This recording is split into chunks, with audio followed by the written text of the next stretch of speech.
આકાશવાણી અમદાવાદ વડોદરા પ્રાદેશિક સમાચાર નિશા શ્રીમાળી વાંચે છે. સૌપ્રથમ મુખ્ય સમાચાર. રાજ્ય વિધાનસભાની ખાલી પડેલી 8 બેઠકોની પેટાચૂંટણીમાં ભાજપે 8 બેઠકો ઉપર ભવ્ય વિજય મેળવ્યો. કમલમ ખાતે કાર્યકરોએ જીતની ઉજવણી કરી. મુખ્યમંત્રી વિજય રૂપાણીએ ભાજપના ભવ્ય વિજય અંગે કહ્યું કે આજનું પરિણામ આગામી સ્થાનિક સ્વરાજ્યની ચૂંટણીઓ અને વર્ષ 2022માં યોજાનારી વિધાનસભાની ચૂંટણીઓનું ટ્રેલર છે. ભાજપ પ્રદેશ અધ્યક્ષ CR પાટીલે કહ્યું છે કે જનતાને ગેરમાર્ગે દોરનાર કોંગ્રેસને જનતાએ ચૂંટણીમાં જવાબ આપ્યો. કોંગ્રેસ પ્રમુખ અમિત ચાવડાએ જનાદેશનો આદર સાથે સ્વીકાર કર્યો અને NOC વગરના ગેરકાયદેસર ચાલતા ઇન્ડસ્ટ્રીયલ એકમો સામે રાજ્યભરમાં ખાસ ઝુંબેશ શરૂ કરવામાં આવી. સમાચાર વિગતવાર. રાજ્ય વિધાનસભાની ખાલી પડેલી 8 બેઠકોની પેટાચૂંટણીમાં ભાજપે 8 બેઠકો ઉપર ભવ્ય વિજય મેળવ્યો છે. 3 નવેમ્બરે રાજ્યની ખાલી પડેલી મોરબી, લીંબડી, ધારી, કરજણ, અબડાસા, ગઢડા, કપરાડા અને ડાંગ બેઠકો ઉપર ગત 3 નવેમ્બરે મતદાન થયું હતું. આજે સવારે 8 વાગે મતગણતરી શરૂ થઈ હતી, જેમાં સૌથી પહેલા પોસ્ટલ મતોની મતગણતરી કરવામાં આવી હતી. આ વખતે કોરોના સંક્રમણને કારણે મતદાન મથકોની સંખ્યામાં વધારો કરવામાં આવ્યો હોવાથી EVMની સંખ્યા પણ વધી છે, જેને કારણે મતગણતરીના રાઉન્ડ પણ વધારવામાં આવ્યા હતા, જેના પરિણામો મોડા આવ્યા છે. 8 મતગણતરી કેન્દ્રો પર 25 ખંડમાં 97 ટેબલ ઉપર ગણતરી શરૂ કરવામાં આવી હતી. કુલ 320 કર્મચારી મતગણતરીના કાર્યમાં જોડાયા હતા.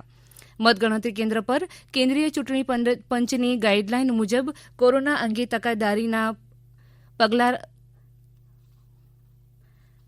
લેવામાં આવ્યા હતા. તમામ કર્મચારીઓ, ઉમેદવારો, એજન્ટોને ફરજિયાત માસ્ક તેમજ સોશિયલ ડિસ્ટન્સ સાથે સેનેટાઇઝરનો ઉપયોગ કરાવવામાં આવ્યો હતો, તેમજ થર્મલ ગન દ્વારા તમામનું તાપમાન પણ તપાસવામાં આવ્યું હતું. અમારા ભુજના પ્રતિનિધિના જણાવ્યા મુજબ અબડાસા બેઠક ઉપરથી ભાજપના ઉમેદવાર પ્રદ્યુમનસિંહ જાડેજાનો 36,778 મતે વિજય થયો છે. ભાજપને 71,848 જ્યારે કોંગ્રેસને 35,070 મત મળ્યા હતા. અમારા મોરબીના પ્રતિનિધિ જણાવે છે કે મોરબી બેઠક ઉપર ભાજપના ઉમેદવાર બ્રિજેશ મેરજાએ 4,403 મતે વિજય મેળવ્યો છે. ભાજપને 64,711 અને કોંગ્રેસને 60,062 મત મળ્યા છે. અમારા વડોદરાના પ્રતિનિધિ જણાવે છે કે કરજણ બેઠક પર ભાજપના અક્ષય પટેલનો 16,409 મતે વિજય થયો છે. અક્ષય પટેલને 76,958 જ્યારે કોંગ્રેસને 60,533 મત મળ્યા છે. અમારા ડાંગના પ્રતિનિધિ જણાવે છે કે ડાંગ વિધાનસભા બેઠક પર ભાજપના ઉમેદવાર વિજયભાઈ પટેલ 59,475 મતે વિજયી થયા છે. ભાજપને 94,006 અને કોંગ્રેસને 33,911 મતો મળ્યા છે. અમારા અમરેલી જિલ્લાના પ્રતિનિધિ હરીશ ટાંક જણાવે છે કે ધારી વિધાનસભા બેઠક ઉપરથી ભાજપના ઉમેદવાર જેવી કાકડિયાનો 17,103 મતથી વિજય થયો છે. વિજય બાદ શ્રી કાકડિયાએ આ રીતે પોતાનો પ્રતિભાવ આપ્યો. જે કામ કહે છે એના વિકાસના કામ જે છે ગામડાના જે તમામ કામ નાના મોટા કામ છે, હું સરકારમાં બેસું અને સરકારનો જયારે ધારાસભ્ય છું ત્યારે પૂરા પ્રયત્નો કરીને દરેક ગામને ન્યાય મળે એના સતત રણનીતિ વિકાસ સિવાય કોઈ વસ્તુ કઈ છે નહીં. આજે હું એક સત્તાધારી પાર્ટીનો એક ઉમેદવાર છું, રાષ્ટ્રીય પાર્ટીનો ઉમેદવાર છું. લોકોએ મને સ્વીકાર્યો તે લોકોનો ખૂબ ખૂબ આભાર માનું. મહાન પાર્ટી એક રાષ્ટ્રીય પાર્ટી છે ત્યારે આ જીત પાર્ટીની ગણાય, મારી ન ગણાય.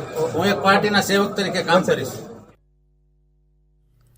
ગઢડા વિધાનસભા બેઠક પર ભાજપના ઉમેદવાર શ્રી આત્મારામ પરમાર 22,880 મતથી વિજય થયા છે. વિજય બાદ શ્રી આત્મારામ પટેલે આકાશવાણી સાથેની વાતચીતમાં આ મુજબ જણાવ્યું. હંમેશા આનંદ હોય અને જીતનો શ્રેય હંમેશા મતદારોને હોય, પણ મતદારોને એના ઉમેદવારની પસંદગી માટેની તક ભારતીય જનતા પાર્ટી આપી છે. ત્યારે ભારતીય જનતા પાર્ટીનું શીર્ષસ્થ નેતૃત્વ CR પાટીલ સાહેબ, સંગઠનના પ્રમુખ અને વિજયભાઈ રૂપાણી અને નીતિનભાઈ પટેલ, સરકારમાં જે લોકો છે એમનો હું આ તબક્કે એને શ્રેય પણ આપું છું ને અભિનંદન પણ આપું. અને ગુજરાતમાં તો સૌનો સાથ, સૌનો વિકાસ નરેન્દ્રભાઈ મોદી જ્યારથી મુખ્યમંત્રી હતા ત્યારથી તમામના વિકાસની કામગીરીઓ શરૂ થઈ છે, તમામ ક્ષેત્રોની. પણ તબક્કાવાર જે નવા વિકાસોની જે પરિસ્થિતિ ઊભી થાય છે એ પ્રમાણેના કાર્યો અમે કરીશું. વલસાડ જિલ્લાની કપરાડા બેઠક પર ભાજપના ઉમેદવાર જીતુભાઈ ચૌધરીનો 46,801 મતથી ભવ્ય વિજય થયો છે. જીતુભાઈ ચૌધરીને 1,12,941 મતો મળ્યા હતા, જ્યારે કોંગ્રેસના ઉમેદવાર બાબુ વરથાને 65,875 મત મળ્યા હતા. લીંબડી વિધાનસભા બેઠક ઉપર ભાજપના ઉમેદવાર કિરીટસિંહ રાણાનો 31,579 મતથી વિજય થયો છે. કિરીટસિંહ રાણાને 88,928 તો કોંગ્રેસને 56,878 મત મળ્યા છે. વિજય બાદ ભાજપના ઉમેદવાર કિરીટસિંહ રાણાએ આકાશવાણી સાથેની વાતચીતમાં આ રીતે પોતાનો પ્રતિભાવ આપ્યો. પાર્ટીની માન્ય શ્રી વિજયભાઈ રૂપાણી સાહેબ મુખ્યમંત્રી છે, એની સરકારના કામગીરી અને માન્ય વડાપ્રધાન શ્રી નરેન્દ્રભાઈની કામગીરીના કારણે સમસ્ત સમાજ અને કાર્યકર્તાના કારણે આ ભારતીય જનતા પાર્ટી 61 વિધાનસભા એટલે કે લીંબડી, ચૂડા અને સાયલાના સર્વે જનતાનો હૃદયપૂર્વક હું આભાર માનું છું. વર્ષોથી ભારતીય જનતા પાર્ટીમાં કામ કરું છું, કાર્યકર્તા તરીકે પબ્લિક વચ્ચે રહ્યો છું અને ભારતીય જનતા પાર્ટીના સરકારના અનેક મીઠા ફળો જે વિસ્તારમાં ચાખ્યા છે, એના કારણે આ જીત છે એ મારી જીત નથી, પણ સર્વે કાર્યકર્તાની જીત છે. તાજેતરમાં સુરેન્દ્રનગર ભાજપના અગ્રણીઓનું માર્ગ અકસ્માતમાં નિધન થતાં વિજય સરઘસ કાઢવામાં આવ્યું નહોતું.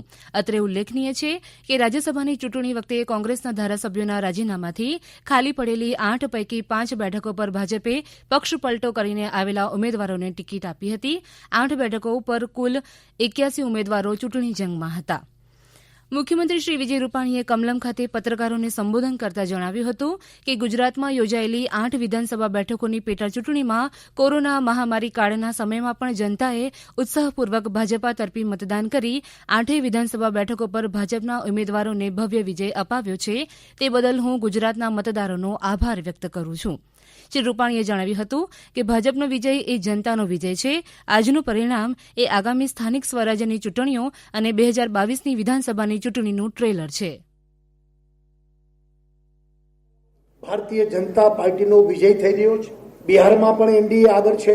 ઉત્તર પ્રદેશ, મધ્યપ્રદેશ, ગુજરાત બધામાં ભારતીય જનતા પાર્ટીનો વિજય થઈ રહ્યો છે. ગુજરાતમાં 8 બેઠકો ભારતીય જનતા પાર્ટી અત્યારે જીતની દિશામાં આગળ વધી રહી છે. ત્યાંના મતદારો એમનો આ વિજય છે, ગુજરાતની જનતાનો આ વિજય છે. ભારતીય જનતા પાર્ટીના પણ અનેક કાર્યકર્તાઓએ જે પરિશ્રમ કર્યો છે એમને પણ ખૂબ ધન્યવાદ આપું છું. આ વિજયના યશમાં તેઓનો પણ પૂરતો હિસ્સો છે. ગુજરાતમાં પણ ભારતીય જનતા પાર્ટીની સરકારે જે પ્રજાલક્ષી કામો કર્યા છે એનો પણ લોકોએ પ્રતિસાદ આપ્યો છે. દરેક જગ્યાએ ખાલી ભારતીય જનતા પાર્ટી જીત એટલું નહીં, પણ કોંગ્રેસ કરતા અનેક ગણા મત ભારતીય જનતા પાર્ટીને મળ્યા છે. કોંગ્રેસનો સંપૂર્ણ રકાસ થયો છે.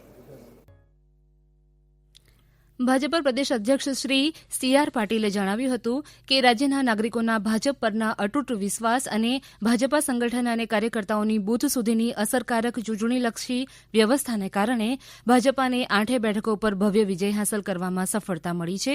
જનતાનો ભાજપા પર વિશ્વાસ વ્યક્ત કરવા બદલ હું આભાર વ્યક્ત કરું છું.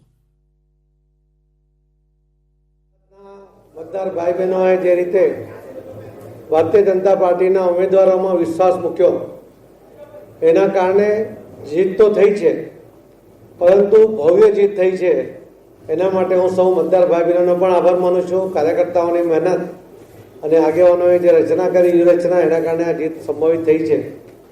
અને ભારતીય જનતા પાર્ટીની બૂથ મેનેજમેન્ટ માટેની ટીકા કરતા હતા, એમને પણ આ જવાબ છે કે આજે ભારતીય જનતા પાર્ટીના કાર્યકર્તાએ જે વ્યવસ્થા ગોઠવી એના કારણે પણ આ જીત વધારે આસાન બની છે.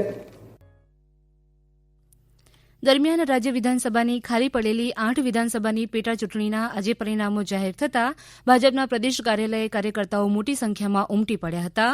ઢોલ, ત્રાસા અને નગારા વગાડીને જીતની ઉજવણી કરી હતી. ભાજપના કાર્યકર્તાઓ કેસરી સ્કાર્ફ અને ઝંડો લઈને નાચી રહ્યા હતા, તેમજ એકબીજાને મીઠાઈ ખવડાવી રહ્યા હતા. ગુજરાતમાં વિધાનસભાની 8 બેઠકોની પેટાચૂંટણીના પરિણામો અંગે પ્રતિક્રિયા આપતા ગુજરાત પ્રદેશ કોંગ્રેસ પ્રમુખ શ્રી અમિત ચાવડાએ જણાવ્યું હતું કે લોકશાહીમાં જનતા સર્વોપરી છે. જનતાએ પેટાચૂંટણીમાં જે પણ જનાદેશ આપ્યો છે તેનો આદર સાથે સ્વીકાર કરીએ છીએ. પ્રજાના આક્રોશ અને કાર્યકરોની મહેનતને મતમાં કેમ ના બદલી શક્યા તેનો અભ્યાસ કરી કમીઓમાં સુધારો કરીને આગળ વધીશું. વધુ સમાચાર કોરોના અંગેના સંદેશ બાદ.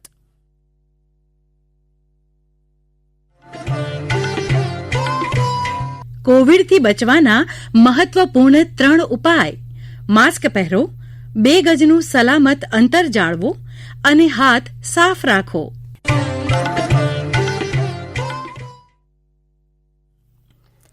ગુજરાતભરમાં ગેરકાયદે ચાલતા ઇન્ડસ્ટ્રીયલ એકમોને સીલ કરવા તેમજ ગેરકાયદે થયેલા ફેક્ટરી ગોડાઉનના બાંધકામોની સામે કાયદાકીય પગલાં ભરવાની શરૂઆત થઈ ગઈ છે, એમ શ્રમ અને રોજગાર વિભાગના અધિક મુખ્ય સચિવ શ્રી વિપુલ મિત્રાએ જણાવ્યું છે. રાજ્યમાં થતા આગના બનાવોને રોકવા સરકાર દ્વારા રચાયેલી સમિતિના શ્રમ અને રોજગાર વિભાગના અધિક મુખ્ય સચિવ વિપુલ મિત્રા દ્વારા મ્યુનિસિપલ કમિશનરોને અપાયેલ સૂચના બાદ અમદાવાદમાં રેવાકાકા એસ્ટેટ અને નાનુકા એસ્ટેટમાં આવેલા 13 જેટલા એકમોને અંદાજે 5,600 ચોરસ મીટરનો એરિયા સીલ કરી દેવાયો છે. આ ઉપરાંત એએમસી, જીપીસીબી અને ડીઆઈએસએચ દ્વારા રચાયેલી ટીમ દ્વારા 18 એકમોને સીલ કરવાની નોટિસ આપવામાં આવી છે. અંતમાં મુખ્ય સમાચાર ફરી એકવાર.